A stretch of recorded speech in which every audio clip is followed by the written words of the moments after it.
দাও রব্বুল আলামিন। আমাদের নেত্রী বেগম খালেদা জিয়া, আল্লাহ উনি অসুস্থ, মাওলা মেহেরবানি করে আল্লাহ উনিকে আপনি সুস্থতা দান করে দেন। আল্লাহ আরো দীর্ঘনেক হায়াত দারাজ করে দেন, সুস্থতা নিয়ামত দান করে দেন। আল্লাহ আমাদের মধ্যে আবার ফিরে দেন। আল্লাহ এই সমস্ত নেত্রী আমাদের দরকার। আল্লাহ অনেক ভালো মানুষ মাহমুদ, অনেক উলামায়ে কেরাম ওনার জন্য অতীত দোয়া করেছেন। আল্লাহ আমরাও এর যারা জড়িত হয়েছি ওনার জন্য আমরা হাজারি করতেছি, দোয়া চাইতেছি মাহবুব। আল্লাহ মেহেরবানি করে আমরা ভিক্ষা চাই মাহবুব। আল্লাহ ওনাকে আপনি সুস্থতা নিয়ামত দান করে দেন মাওলা।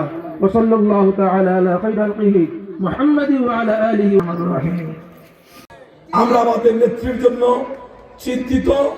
আমরা মহান আল্লাহর কাছে দোয়া করছি, আল্লাহ রাব্বুল আলামিন দেশের প্রয়োজনে, দেশের গণতন্ত্রের প্রয়োজনে, মানুষের ভোটাধিকার প্রয়োগের ক্ষেত্রে আল্লাহ খালেদা জিয়ার উপস্থিতি আমাদের বড় প্রয়োজন। ইনি একমাত্র নেত্রী যার জীবনে কোন মানবতার ভঙ্গের অভিযোগ যার বিরুদ্ধে উঠেনি তিনি বেগম খালেদা জিয়া। যার বিরুদ্ধে কোন দুর্নীতি কেউ আবিষ্কার করতে পারেনি তিনি হচ্ছেন খালেদা জিয়া। সকল ধর্মের মানুষ যার কাছে নিরাপদ ছিল তিনি বেগম খালেদা জিয়া। আজকের খালেদা জিয়ার এই পরিণতির জন্য দায়ী কে? এটা জুড়ে সুরে আমাদেরকে বলতে হবে। পালিয়ে যাওয়া হাসিনা এবং আওয়ামী লীগ এবং তার অতি উৎসাহী প্রশাসন, বিচার বিভাগ, তারাই হচ্ছে খালেদা জিয়ার আজকের পরিণতির জন্য দায়ী। যারা আমাদের মাকে আমাদের কাছ থেকে সারা জীবনের জন্য ছিনিয়ে নিতে চাচ্ছে তাদের সাথে আমাদের বন্ধুত্ব হতে পারে না। আমরা প্রতিহিংসা পরায়ণ নই।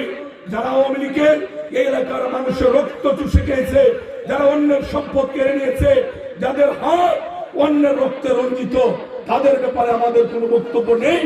কিন্তু ভিন্ন মত যারা পোষণ করেন, কিন্তু দেশকে ভালোবাসেন, দেশের মানুষকে ভালোবাসেন, দেশের গণতন্ত্র ফিরে আসুক, যারা মনে প্রাণে চান, অনুরোধ করি অতীতের দুষ্টামি মাথা থেকে ঝেড়ে ফেলে দিন এবং এইবারের ত্রয়োদশ সংসদ নির্বাচনে মানুষের পাশে দাঁড়িয়ে লাইনে দাঁড়িয়ে ভোট দিন। আমাদের দেশপ্রেমিক সেনাবাহিনী ইতিমধ্যে আমাদের সেনাপ্রধান ঘোষণা দিয়েছেন, সদ্য ওয়াকারুজ্জামান বলেছেন এবারের নির্বাচনে সেনাবাহিনী সর্বোচ্চ ইমানি দায়িত্ব পালন করে ভোটারদের নিরাপত্তা নিশ্চিত করবে। আমাদের পুলিশ ইতিমধ্যে পরিশুদ্ধ হয়েছে। হাসিনার পুলিশ অনেকে চাকরি ফেলে পালিয়ে জীবন বাঁচিয়েছে, আর যারা অপকর্মে জড়িত ছিল তারা বিভিন্ন মামলার আসামি হয়ে কেউ কেউ কারাগারে, কেউ কেউ পালিয়ে বেড়াচ্ছেন। আমরা বিশ্বাস করি পুলিশ জনগণের বন্ধু। এই পুলিশ এবার নির্বাচনে ইমানি দায়িত্ব পালন করবেন। আমাদের র্যাব, বিজিবি, আনসার সহ অন্যরাও ইমানি দায়িত্ব পালন করবেন। সবচেয়ে বড় যে জিনিস, নিজেদেরকে নিজেরাই রক্ষা করতে হবে। নিজেদের অন্য কারোর জন্য আমাদের বসে থাকলে চলবে না। অনেকে বলেছিল হাসিনা কিয়ামত পর্যন্ত থাকবে।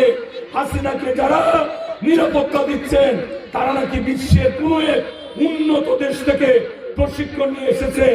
কেউ কেউ আবার এও বলেছেন তারা নাকি অন্য কোন এক দেশের নাগরিক, তাদের কাছে কেউ বিরতে পারবে না। আমরা দেখেছি হাসিনার পালিয়ে যাওয়ার দৃশ্য, আমরা দেখেছি। আমরা এয়ারপোর্টে আইন শৃঙ্খলার পোশাক পরে কারা পালিয়ে গিয়েছে সেই দৃশ্য আমরা সোশ্যাল মিডিয়ায় দেখেছি।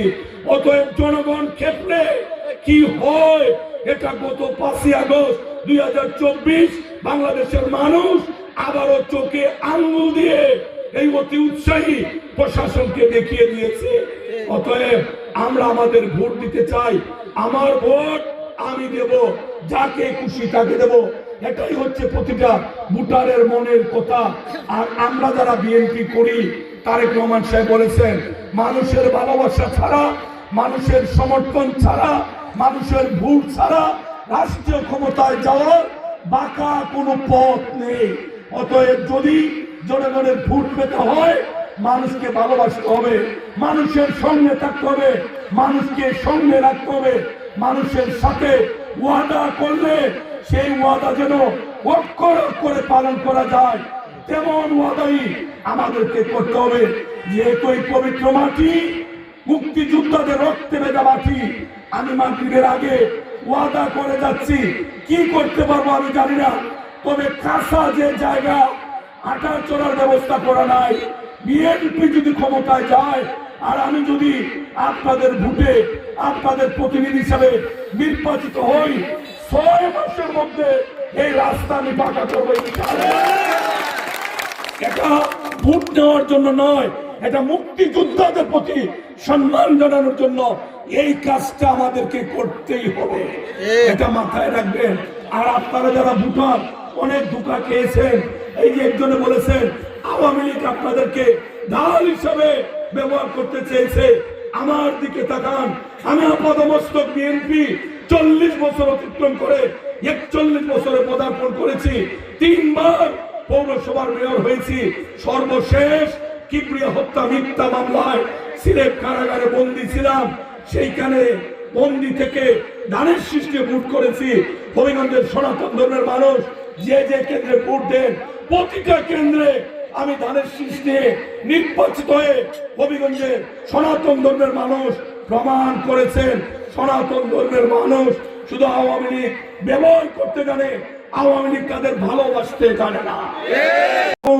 উন্নয়নের প্রতীক ধানের শীষ, সমৃদ্ধির প্রতীক ধানের শীষ, সাম্প্রদায়িক সম্প্রীতির প্রতীক ধানের শীষ, ইমাম মসজিদের প্রতীক ধানের শীষ, মন্দিরের পুরোহিতের প্রতীক ধানের শীষ, ডাক্তারদের প্রতীক ধানের শীষ, ইঞ্জিনিয়ারদের প্রতীক ধানের শীষ, উকিল সাহেবদের প্রতীক ধানের শীষ, কৃষকদের প্রতীক ধানের শীষ, জেলেদের প্রতীক ধানের শীষ, তাঁতিদের প্রতীক ধানের শীষ।